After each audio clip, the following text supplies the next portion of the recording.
gentlemen of the Phantom Punch Podcast universe, what is up?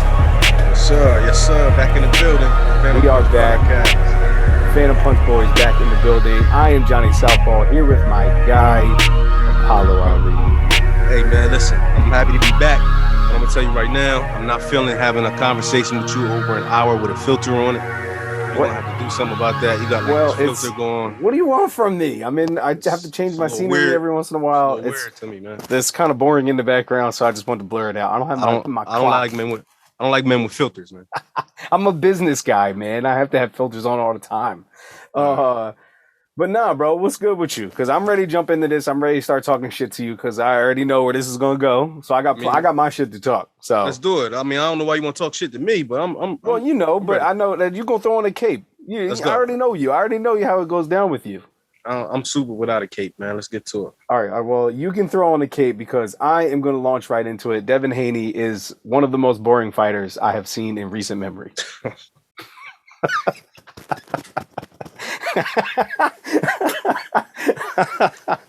Devin Haney is boring as shit, bro. I'm sorry. This is where you starting? I'm sorry. This is where I'm starting. This is what I got. This is my lead takeaway from the weekend. We had Gervonta. We have Devin Haney taking on Jojo Diaz. We have news breaking about Jake Paul. We have all of this shit to get to.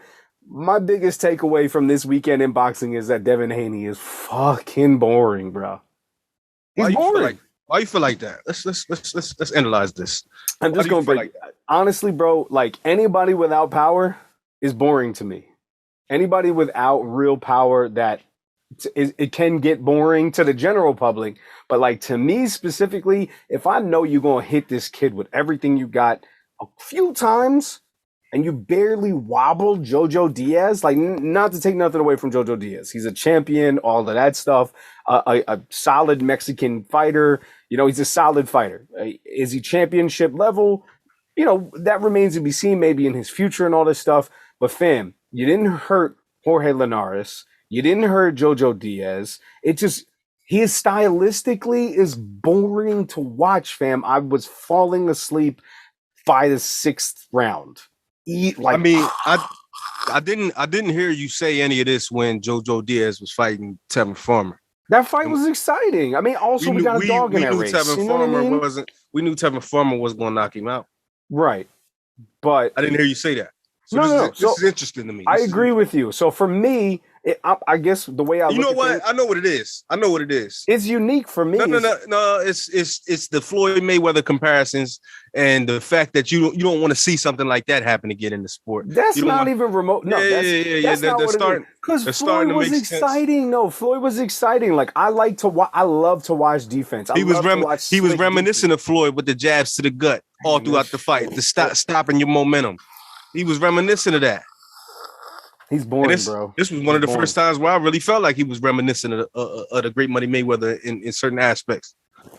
Maybe. But there's a lot of other people I think that compare to Floyd better, that I would compare to greatness to more. I wouldn't disagree with that. Devin Haney is not top 5 of that list. I'm sorry. He's just not, man. I got Shakur there, number 1.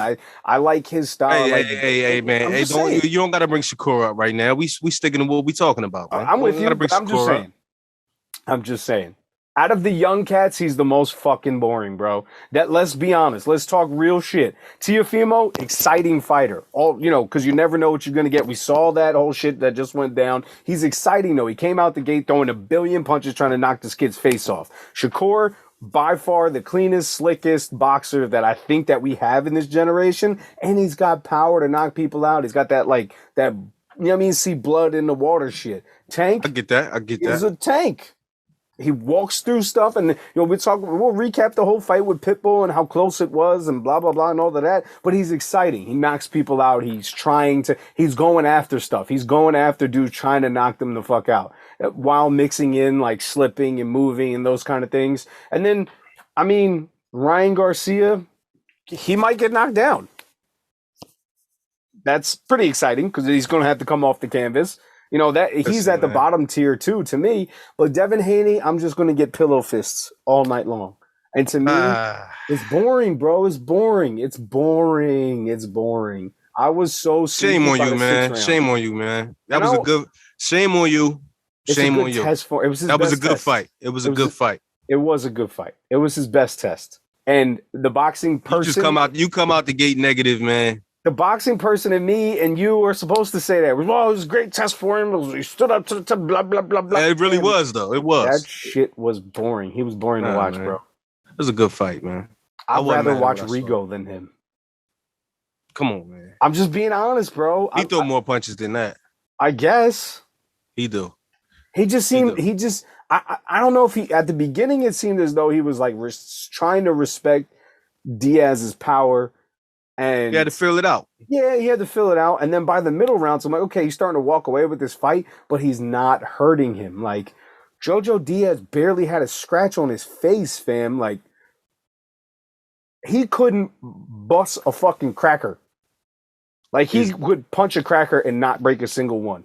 Is that? It's boring. Is that what makes a good fight? No, but it's got to be at least some of it,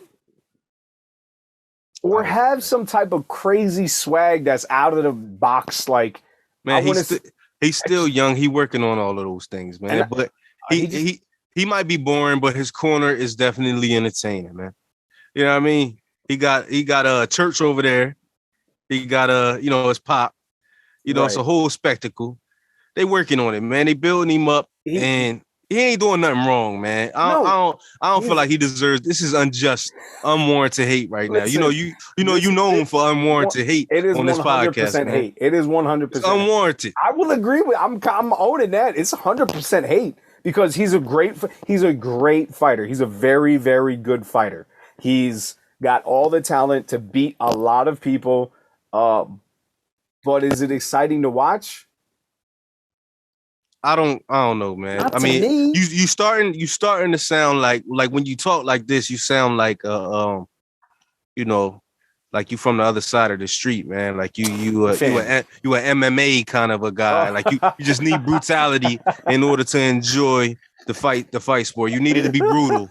And you need to see blood in order for it to be a real fight. It's sounding real barbaric and primal right now. You know what I'm saying? Like I thought you respected the sweet science. I do, man. I thought you did. You know what I'm saying? I could be wrong. You confusing me right now. I don't know what it is about Devin Haney. I just don't find him exciting. I mean, listen, I understand that for a lot of people, they aren't completely sold on the whole Devin Haney campaign. I get that.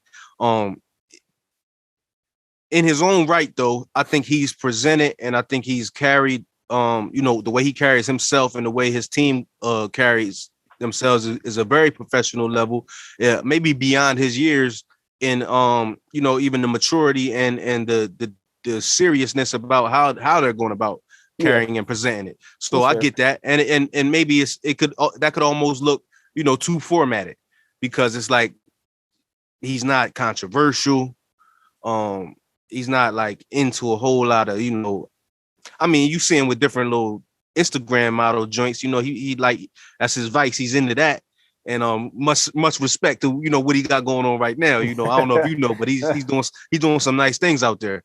But I don't know. I guess it's like I said, it could be too formal for some people, just the way that he's presented and the way he, go fights, even the way he carries himself. I get that, but I think he had a excellent showing for himself this weekend against Jojo Diaz. I thought Jojo Diaz was going to make it more of a rough and tumble kind of a situation than he actually was able to. So I credit Devin Haney and, his ring generalship for not allowing that to be, because like I said, I mean, we've seen Jojo in there with the likes of Tevin Farmer, who was, pitted as the Purnell of the generation, one of the slickest defensive tactical fighters that we've seen, you know what I mean? And we've seen what Jojo did with him.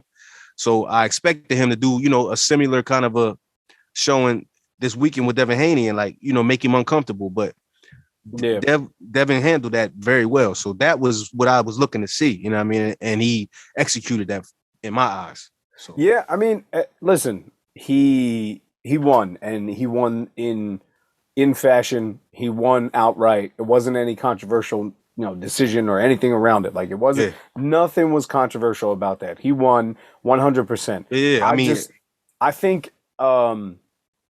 I don't know, man. I honestly, I don't know why he bothers me. I don't know why it bothers me. You just not His fighting sold. You style. just not sold yet. And I Maybe felt that's like what it that. is. Maybe that's I just what it felt like is. that about him. You know, at times, but you know, as time goes on and as I continue to watch him, I'm intrigued. I mean, granted, what you're saying is not incorrect. I mean, does he have Deontay Wilder power? Does he have Tank power?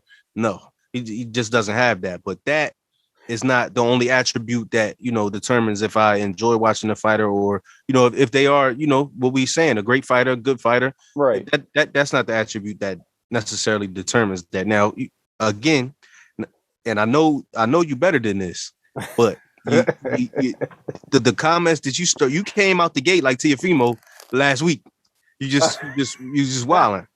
Listen, I think if I'm honest, all right, wait, not to cut you off, but if I'm honest, I think what it is, and now that I'm sitting here thinking about it and all of this stuff, I obviously jumped to conclusions about it, but I think the reason that the reason that I believe he is a boring fighter is because of the school that he's in right now and the class that he's in right now.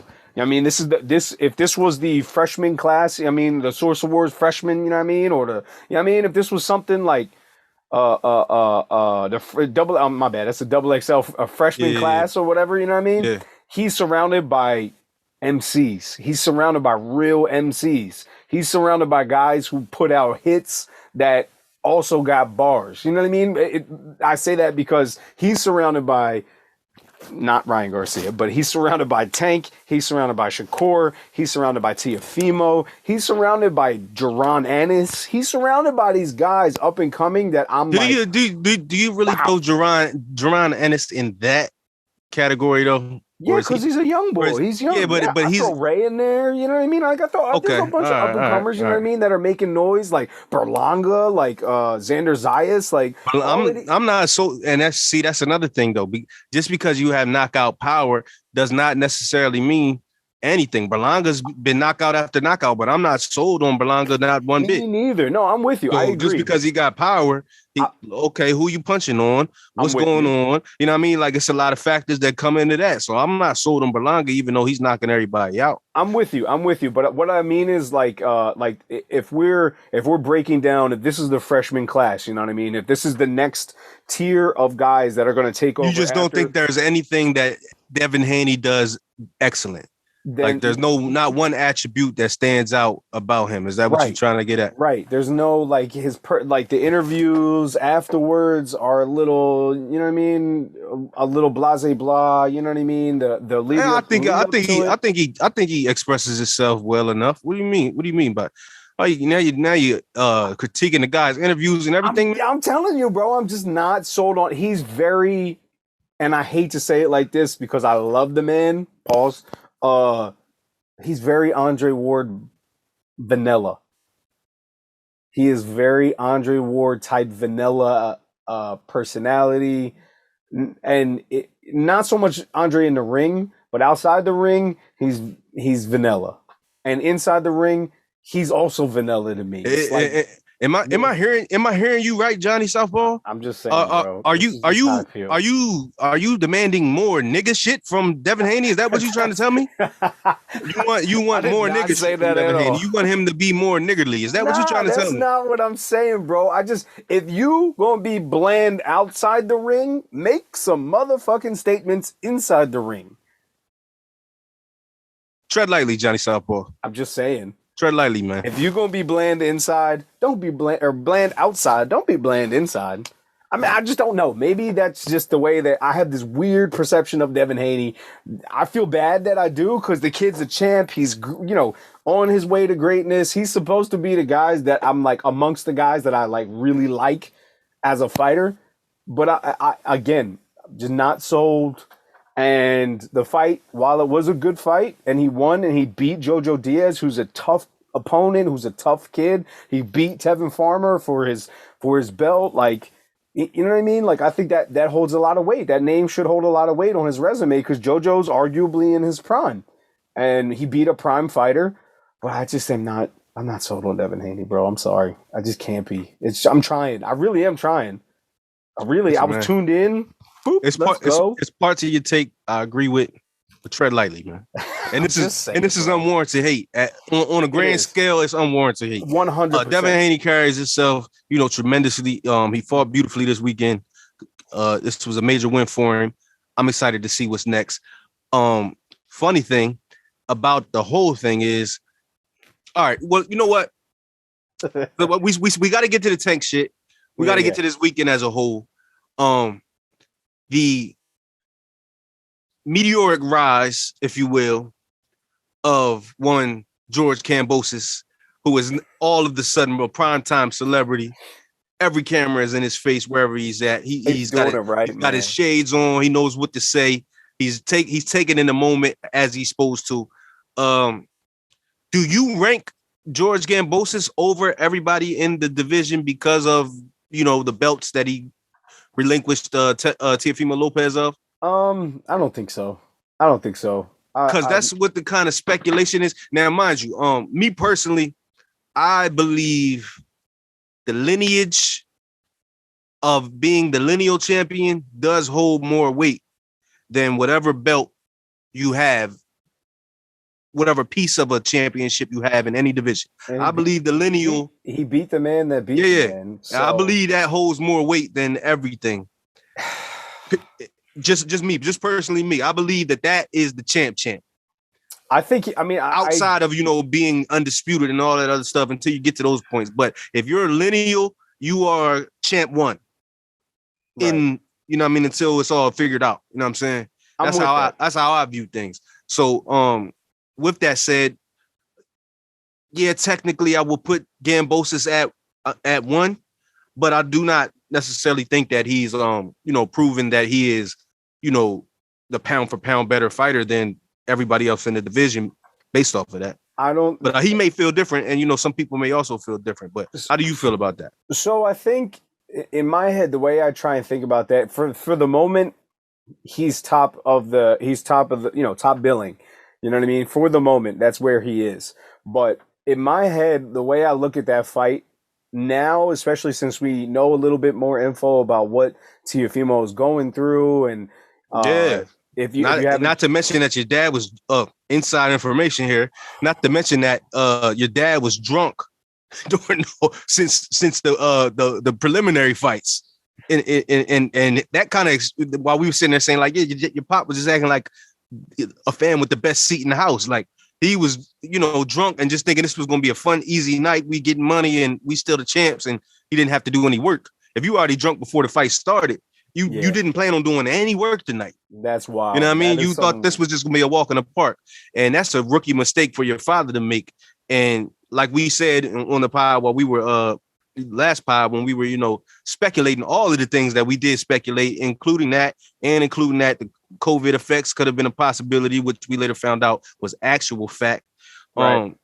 With all that said, he needs a whole new corner. We discussed that, and now it's like we got valid information to verify that. Like, yeah, he needs to just change his camp. And I don't take this loss for him as bad as I did, thinking it fresh off of it. Right. But, also on top of that, I think if you run that fight back 10 times, it doesn't go that way. Yeah, I think it goes maybe 5-5. I think, you know what I mean? Think so? Like, I think Kambosos. I want to give Kambosos a fair shake that if you run that fight back, they don't know each other and without the circumstances. You know what I mean? And obviously, this is a fantasy land that I'm talking about. But if you were to simulate that fight 10 times, I think 5-5 is fair to say. That's generous. That's generous with knowing what you know. Agree, but I agree with that. I think I wouldn't be mad if somebody were to tell me, you know what I mean? Teofimo would win 7 of the 10. You know what I mean? That's I don't think that would be far fetched. But to answer your original question, I don't know if I hold Kambosos is the champ right now, but I don't believe that he beats many other guys. But I mean, that's up to him to prove us wrong. Like, I don't think Loma's out of his prime. I think Loma, who's fighting this weekend, I think that's an interesting fight for him. His last fight that he just had he beat the shit out that kid. Like, you know what I mean? Like, I think Loma's not done yet. I think we haven't seen the last of him. And I think Loma versus Kambosos is A, a That's interesting. possibility, and B, very But interesting. this is why I brought Kambosos up, because I mean, of course, he didn't go back to Australia yet. He's basking Yeah. in this. He's basking in his glory right now. So Somebody tweeted, I think, attended the fights in Vegas. He attended the fights in LA. yeah, He was at both, and he's talking big shit. He's saying that he needs to see something impressive from both yeah. Devin Haney and Gervonta Tank Davis, and I'm like, whoa, is he allowed to say that? allowed to say? You know what I mean? I mean, Yeah. he is top dog right now. He got what everybody wants, even though Tank is the cash cow. So if you're in George Kambosos' shoes right now, what's the fight you want to make? Do you want to go for the ultimate undisputed, or do you want to go for the big bag with Tank? That's a good question, actually. I don't Because I feel like he's right here with it. He's weighing both of those options. Like it go. I mean, they pardon me, I'm brain fart. Devin Haney immediately after the fight did speak on that, and they actually spoke together. And said like, let's make it happen now. You got that done. Let's see what we can do. Let's make this fight happen. And that looks like it's a possibility. But it's that big cash cow sitting out there that's also available for this. I don't know which one. You know what I mean? Yeah, I feel like if I'm him, I'll probably go after the bag. And I don't see this. I feel you. Go ahead. No, I was gonna say, I said, but the thing is, like, I think Tank obviously would hold. I think he would hold the bigger payday, but I don't know how much bigger it would be. You know what I mean? Because at this point, he has Eddie Hearn in his corner, and Eddie's gonna make sure the fight happens on Kambosos' terms. No funny business. No funny business, and it's probably gonna happen in Australia. 90,000 plus or whatever. I don't know, bro. I think it's a coin toss. Honestly, I think it's between those two, and whoever can present the nicest looking deal for Kambosos. Well, if I'm honest though, I think the follow up to that, what that question is, I do not think that Floyd and them are going to put Tank in with him yet. I don't think so. Not based off of that performance. Yeah. Well, and there's that, and I was going to also add to that by saying, the eye test. I don't know if that's the eye test, but just the average thought out there might be the Devin Haney fight might be the easier of the two for Kambosos, but that could be it too. It could potentially be the other way around. I mean, because if we know all of the, which we won't call them excuses anymore. We'll say the reasons why Teofimo looked the way he looked in the performance that he had against Kambosos. But outside of those things, their fighting styles would be more comparable than Teofimo and Tank's fighting styles would be more comparable than Devin Haney. Yeah. And I think so too. If Kambosos has, the formula to deal with that kind of aggression, it might be an easier fight for him to go, get that bag from Tank. And, size wise, that's always an advantage for most of the guys, except for the guy that fought him this weekend. Yeah. So it's, I don't know, man. It's all up in the air, but yeah, it is. And honestly, I feel like if we can debate and talk on it all we want to. It makes for an exciting 2022. Right. At the end of the day, like there's so much shit that could happen between now and then with COVID and injuries and all of this shit. Like, I mean, we just, I know we were going to talk about it, but Triple G is supposed to fight Ryota Murata in the middle of this month or in like another week or 2 weeks, and it's not happening now. So we're out of another fight again because of a COVID variant. You know what I mean? It's it's something's bound to happen. That's why real, man. I don't want to speculate on it too much. I'm just I'm excited to see the kid fight, and I know it's going to be big time for him. It's going to be the big payday that he wants.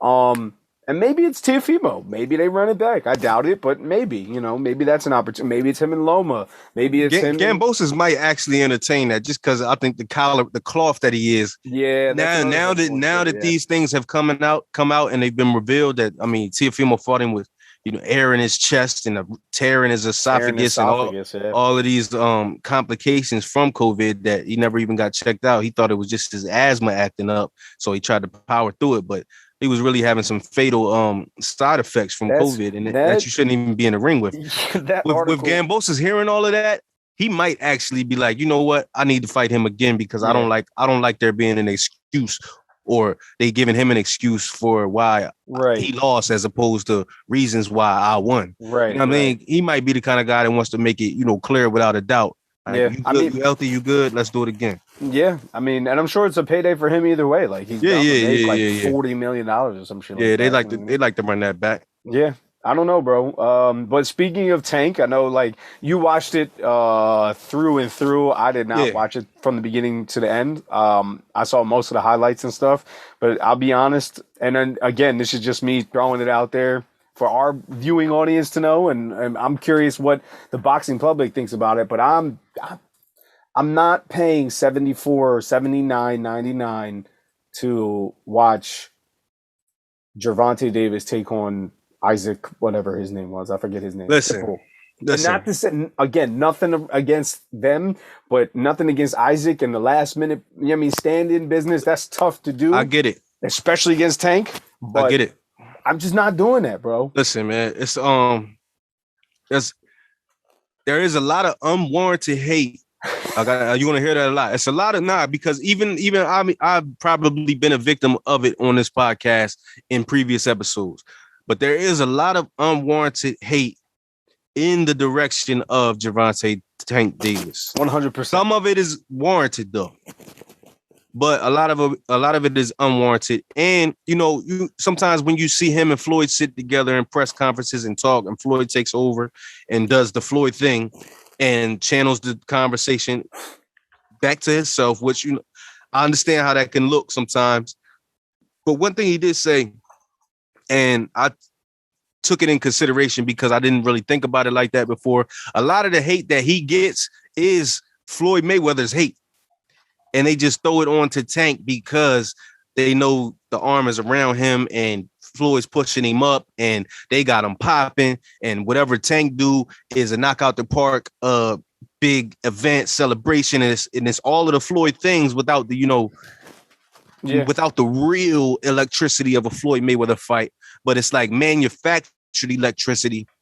And, it's working, for the casuals and for people that just are into the culture part, the tail culture part of boxing and, Black culture. So they know Tank Davis because they're supposed to. So that happens. But, the boxing world doesn't view him the way that the culture maybe views him. You know what I'm saying? Yep. Because they'll see the knockouts, they'll see the fights and be like, yeah, but who's he fighting? He's not fighting nobody. This is all this is a parade. This is a show. It's a spectacle. You know what I mean? So but while that's happening, he doesn't get credit for the things that he does do good. Like I jumped out there and immediately after this fight with Isaac Cruz, I said, if Tank wasn't Tank and wasn't the cash cow of the sport right now outside of Canelo, and didn't have TBE, the best ever, in his corner, this fight could have easily been a draw. Oh yeah. I went a little too far and said maybe even a loss, but he didn't lose. I don't think he. It definitely could have been a draw. It could have been a draw. I think so, bro. I think having Floyd in his corner does mean it means. It means everything, bro. Because when you look around and you see Magic Johnson's here, you see Kevin Garnett's here. What's you the name walked him out? The baby walks him out. Yeah. Dirk walked him out this time. Was it Dirk who walked him out? Dirk walked him out this time. Last time was Lil Baby. It's all very Floyd. Paul Pierce is here. All of the all the fighters are there. Caleb Plant's in the cut. They didn't even mention him, but he's there. He made sure he's there for this. Gambosis is there. The people are out for this. It's a sold out joint. It's LA. It's an event. It's like it feels like a fight. If you're here and you're in the front, you got your good clothes on. You got your shades on. You got your jewelry on. You're doing all of the things that you do for a main event fight, because that's what it's been marketed as, and that's what you're supposed to do when you get here. Now, when you got this little Mexican dude that's filling in, and he comes and does his thing, now we got to reevaluate things. Floyd didn't look happy the whole fight. He didn't look happy watching what he saw. You know what I mean? But the show must go on, as they say. And that's what they did. Apparently he hurt his left hand. He broke his hand. Apparently, Yeah, they said he broke it. He said he broke his hand. I saw the post fight thing where he was talking about, he was showing Isaac Cruz his hand and whatever have you. Yeah. Yeah. I mean, I did hear that, but that's that's part that's part of the game. So that's neither here nor there. What Isaac Cruz did do had nothing to do with his hand being broken or not broken. You know what I mean? And what he did was he applied pressure all night. Yeah, he made it a tough fight for him. He made it a tough fight. We saw a Gervonta Tank Davis be pushed back, which is something that we're not used to seeing. Yeah. I'm not sure if he's used to seeing it.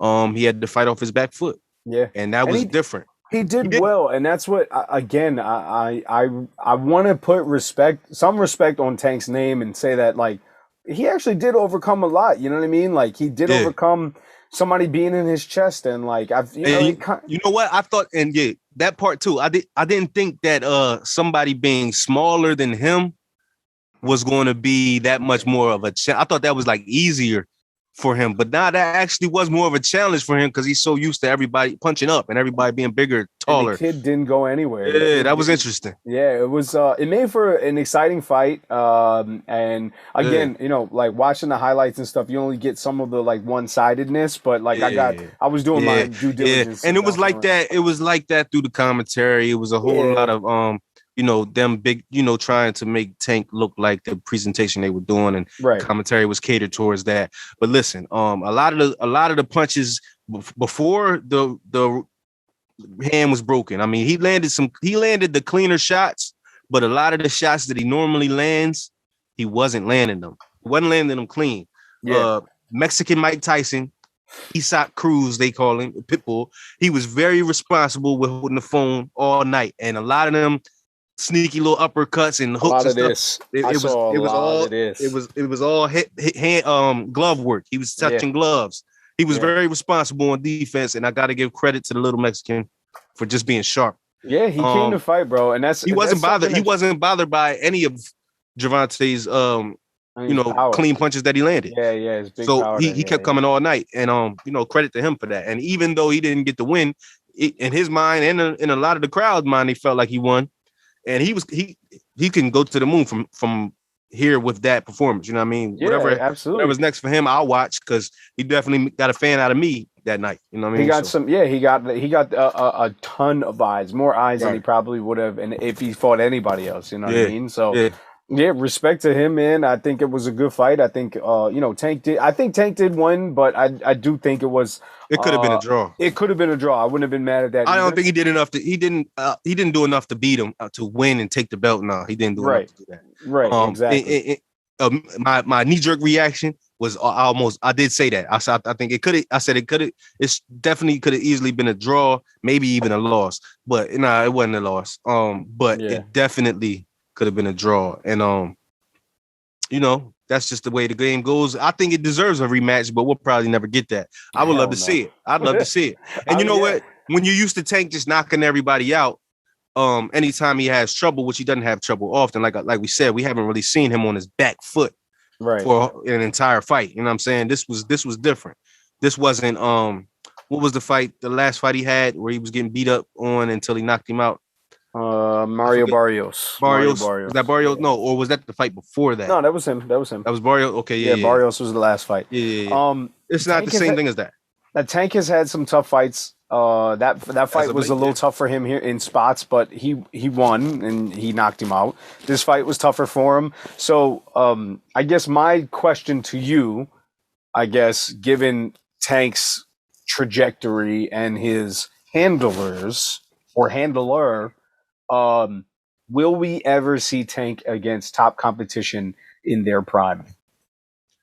AKA Devin Haney. Yeah, I mean, listen. You know what I mean? Like these guys. Are we going to see them while they're in their prime, or are we going to wait another I don't know, 5, 7, 10 years for this?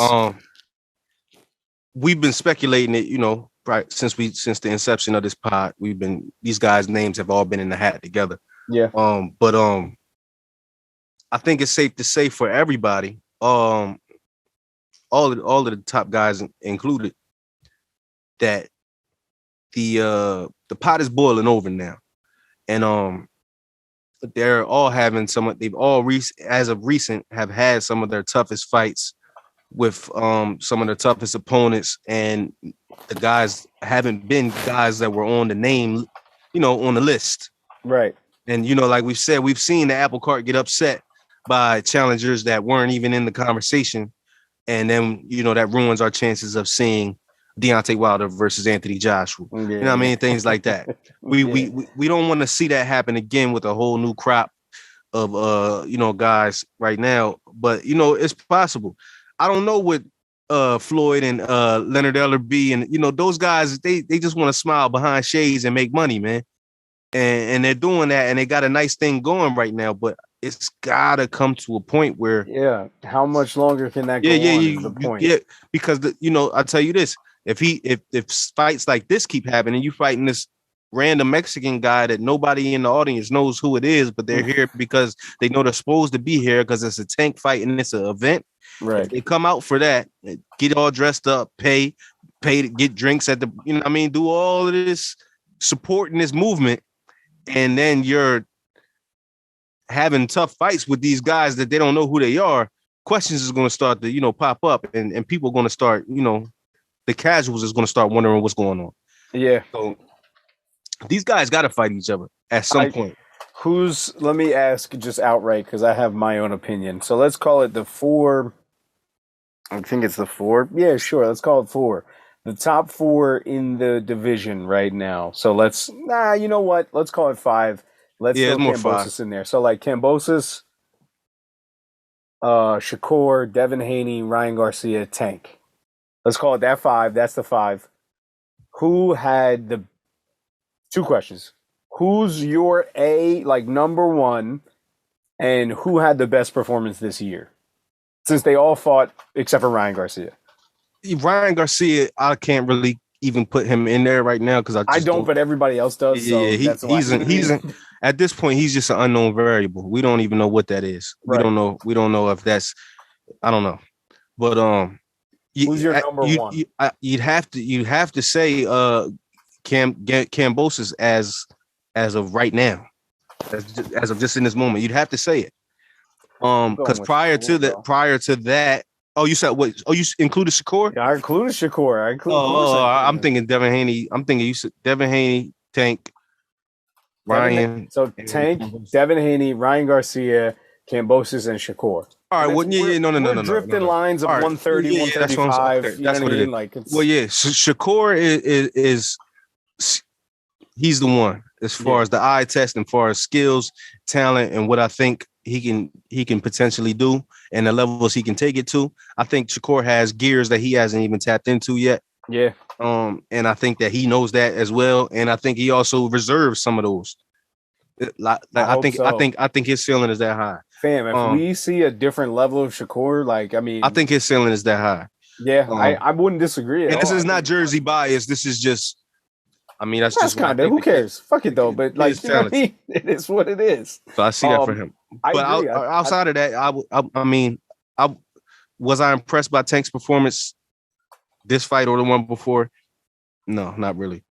Was I impressed by Devin Haney's last 2 fights? Yeah, the fight before this one, I was impressed. He overcame some shit. He showed me something. He showed me, that cough, that strain of heart that I was not sure where his was at. You know what I mean? Right. So I was impressed by that, and I think he handled himself well this weekend as well. So I would be more so impressed by what Devin Haney has done as of recent than what Tank has been doing. So yeah, I would have it Shakur, Kambosos because of who he beat, lineage, and then then Devin Haney right now, and Tank at the bottom of that. Honestly, interesting. Yeah, that's where I would rank it. Where I would rank that right now. I only get as far as number 1. I think I have Shakur number 1, but after that, I think it's all.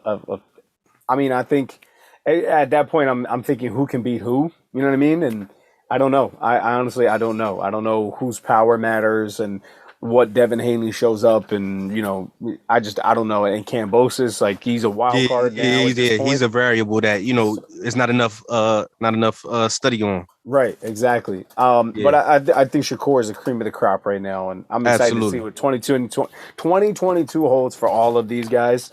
I was thinking, I meant to mention this on the last pod.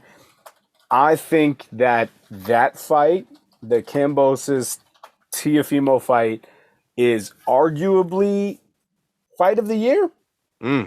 Over Wilder Fury. They both went down. It wasn't lopsided at all. Like, it could have been 50-50. I mean, it was kind of lopsided, but not really. Like, I don't know. The champ got upset. Like, I don't know. I feel like that's. I'm not saying you tripping. It's the candidate. It's a candidate for sure. It's definitely up there for debate for the fight of the year, which is. I mean, listen, when it's that many belts on the line, anytime it's potentially fight of the year. Right. You know what I mean, it could potentially be, especially if they sway and change hands. Right. But because with the exception of like Alexander Usyk just doing what he wanted to do to Anthony Joshua, and just like, so let me take those off your hands. Well, yeah. Well, let me ask. Mate, you know what they call him, mate? Yeah, mate. Let me get those, mate. I don't know if that's what they say in Kazakhstan. That might be Australian. I don't know. Anyway, but I'm with you though. That could potentially be. I meant to ask you, see where we're at, and again, at that as the Anthony Joshua Usyk thing develops more. Not to, we'll move on and change subjects, but so would you not put the step aside money? No, I'm saying the step aside money that's going on right now. I don't know if you've heard about it. Go ahead. No. So there's a lot of people are putting in their 2 cents, and I think that AJ is seriously considering just taking the step aside money so they can make Fury Usyk. I think he's asking for an astronomical number like 60 million or 40 million or some shit like that, which is nuts. But I mean, it's basically, his purse. He wants his purse that he would normally make, I guess. I'm not sure, but do you take it? Let me ask you that. If you're in Anthony Joshua's shoes, do you take the step aside money to then just move out the way so we can get Usyk and Fury? I mean, if I'm Anthony Joshua. If you're Anthony Joshua, yeah. Yes. Okay. If I'm Anthony Joshua, I'm taking that because I think so too. A rematch with Usyk is not going to be the same thing as a rematch with Andy Ruiz, because Andy Ruiz wasn't supposed to beat you from the get-go. But right. Andy Ruiz exposed that you may not be all you cracked up to be. And that's what happened. So all you had to do was make small adjustments that if you was just on your sweet science about yourself in the first fight, you could have avoided getting knocked all around the ring by this little Mexican dude. But that happened to you, and that, to me, if I'm Anthony Joshua, and then now I fight Alexander Usyk, who is top pedigree boxer, a top pedigree fighter. He's been that in the division he was in prior to the one he just came to. He dominated his division, so now he's here and he just ran through you. That was easy for him. That was an easy fight. Like, if we're gonna be honest, that fight was not a difficult fight for Alexander Usyk. And what are you gonna do differently in the fight? Apply more pressure? Right.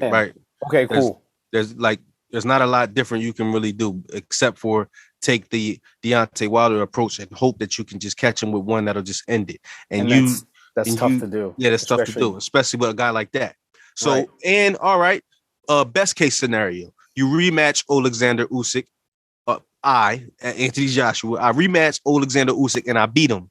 Now I got to fight a bigger, possibly better version of Alexander Usyk in the best not pound for pound, but the best fighter that there is in Tyson Fury, who just, been punishing Deontay Wilder the past 3 fights. Now I got to fight him.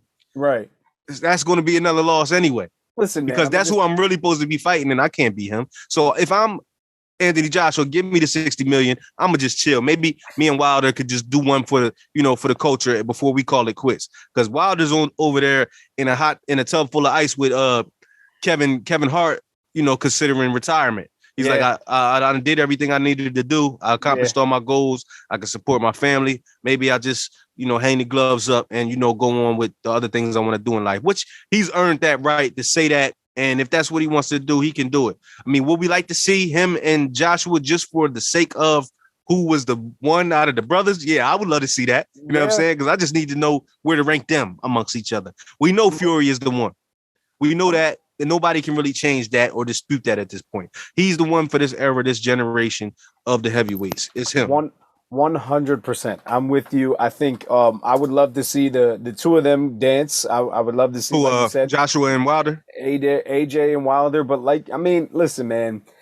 This is what we said before. After the fight, after the third fight, listen, Wilder has nothing to hang. You know what I mean? Nothing to hang his head low about. No, not at all. You know what I mean? It's arguably a Hall of Fame career based on knockouts and knockout streaks and all that stuff. Like the title defenses. Yeah, absolutely. I think Wilder, if you were to walk away from the sport, stand with your head high. Absolutely. I mean, listen, one guy who got your number just three different times.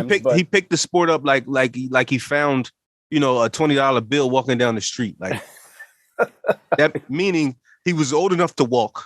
Right. And be walking by himself, recognize the $20 bill, need it, and have something to spend it on. That's how old he was. You know what I'm saying? When he picked up the boxing. Like it was just like, you know what? Fuck it. You know what I'm saying? Yeah, so he accomplished way more than maybe he was supposed to. If he didn't choose this career at the time he chose it, like he did, he had a tremendous career. You can't say nothing bad about Deontay Wilder. You know what I mean? 100%. If he's done, he did it. He did great, and he was exciting, and he will be remembered. You know what I'm saying? 100%. 100%. He put it down. He put it down. Now, Anthony Joshua. Yeah.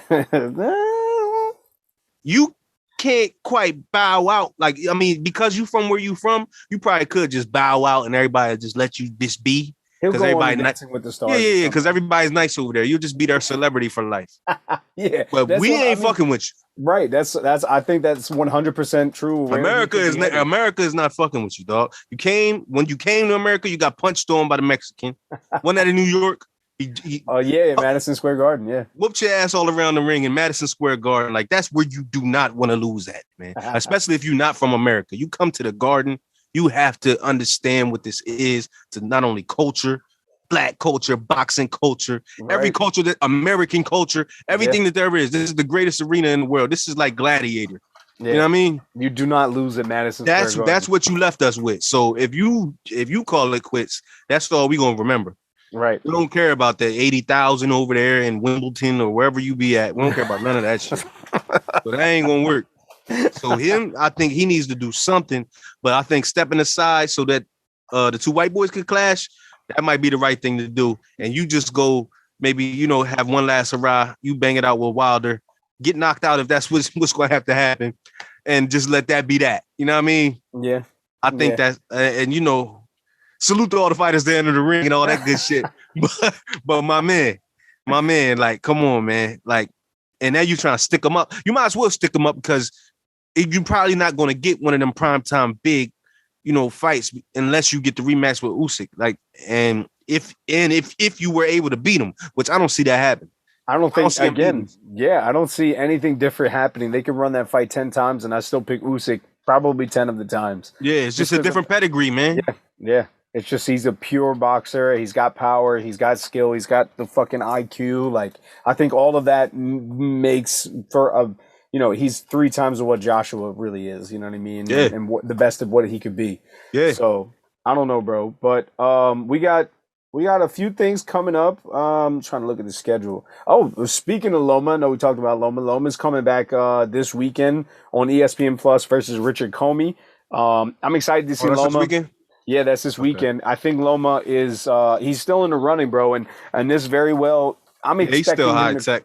I'm expecting him to come out and call, if he beats Richard Comey, him to call out Kambosos. I think that's coming. And then we got Inoue is fighting December 14th in Tokyo.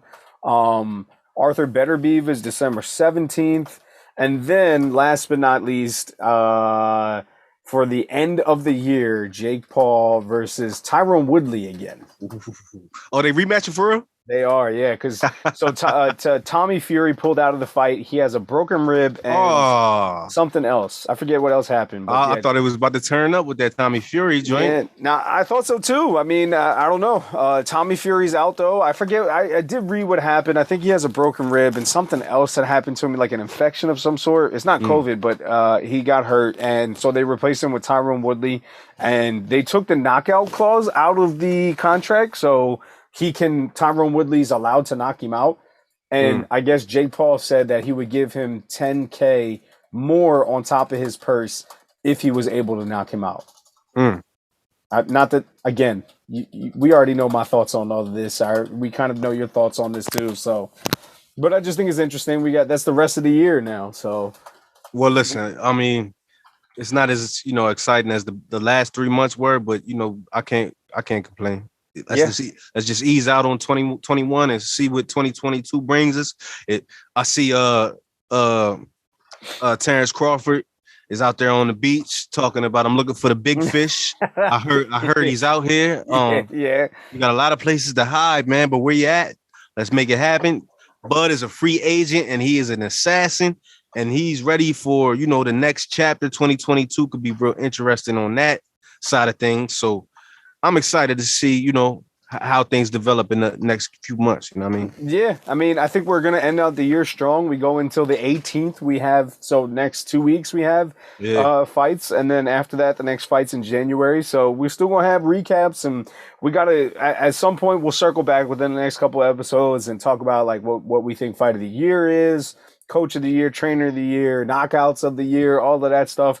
We'll chop it up. I mean, we got a few more fights to talk about too. So we got some stuff going on the rest of the year, bro. That's it, man. Devin Haney's boring. End of story. Hell, man. It's unwarranted. It's unwarranted. I get it though, man. But that's it, bro. But yeah, man. I mean, I'm excited for that whole division. I think it's going to be interesting, and yeah, we'll stay tuned for more boxing. And I have a feeling next year is going to be even crazier with the crossover shit. Like I think with this whole triad thing, I think, and not to make this a next year episode. We'll do like a recap episode, but I think all of that is coming. And we'll chop that up more as it comes for everybody. But do you have a walkout, sir? Man. Yeah, you know what? So, it was, what's today, 9th, 8th? It was one of those. Yeah. It was just Jay-Z's birthday. I made a post about this on Facebook. Yeah, I saw this. It was his birthday. I wanted to do something generous. I wanted to, do something nice for the great Jay-Z, Hove, Sean Carter. So what I did was I listened to Kingdom Come. That's your whole album. Listen to the whole album. I regretted it. But I regretted it. that was a weird time in hip hop. So it was. With that being said, for him at least giving us the intro out of that intro is one of his best intros, and at least he got that done. But I'm gonna go ahead and grab a record he had on there. I think it was dissing Cam and the whole Dipset and Dame probably at that time. It's called Dig a Hole. Oh, I remember this song. I'll come out to that. All right, bet. Yeah. All right, man. That album, I remember like two or three good songs off of there. That was it. The hit was it's a weird time in hip hop. That video, I remember the video for the hit. I forget what the hit was. Show me what you got. Yeah. That was weird. It was a weird song. I wasn't a big fan. It was a weird time. I mean, for him, he made that after the Black album too. Like he came back with that one. Yeah, and that's what he kept saying on every song. He's back. I'm back. And it's like it just felt weird because it's like, all right, bro, there's this like T-Pain shit happening. Yeah. Lil Wayne is like really like fucking shit up. It's a whole lot of South T.I. is going on, Jeezy's going on. It's a whole lot of, Snap music was happening, Lil Jon, like it's so much shit going on right now. And it's like it was like East Coast producers just didn't really know what to do. Like what kind of beats we supposed to make? Yeah. How is this supposed to sound? He had a weird Pharrell beat on there. Like that was one of Pharrell's worst beats. The joint with Usher on there. It's just bad. Not to make this a hip hop, conversation, but it's just a weird time, man. So yeah, whatever you do, don't listen to Kingdom Come. I That's am on the other hand. I'm with you. I like this. I'm gonna stay in the same vein with you. I was actually just listening to this today.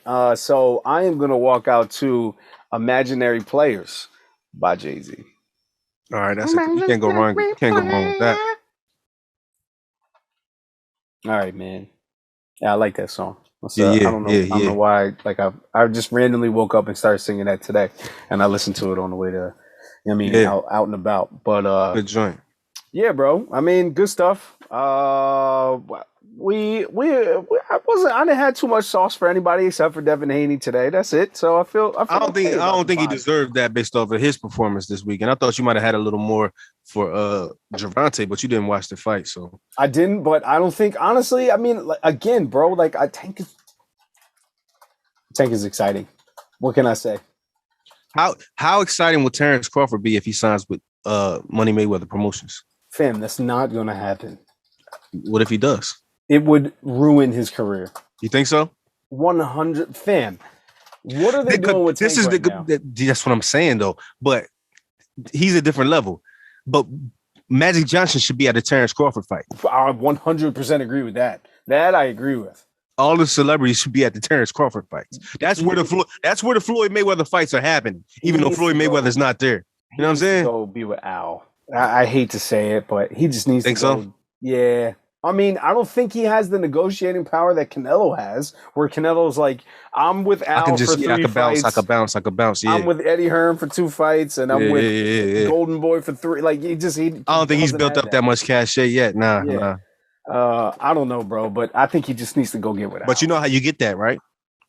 Fight the actual fights. Fight Mayweather. Fam, that's not gonna. First of all, I'm saying that's how Canelo got it. no. It's been all uphill since then.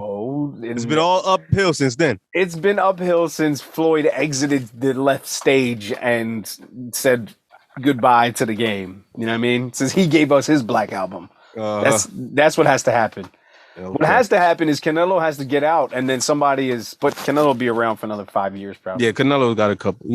Yeah, he got a few more. Yeah, I don't know. He's season right now. Yeah, it's cinnamon season. No doubt. Respect it, man. So as always, man, respect and salute to every fighter that enters the ring. Ignore everything I said about Anthony Joshua. Boxing is the hurt business, man, but we happen to love it. We'll be here to continue to cover it for y'all. We see y'all next week, man. Phantom Punch Boys, we out. Peace.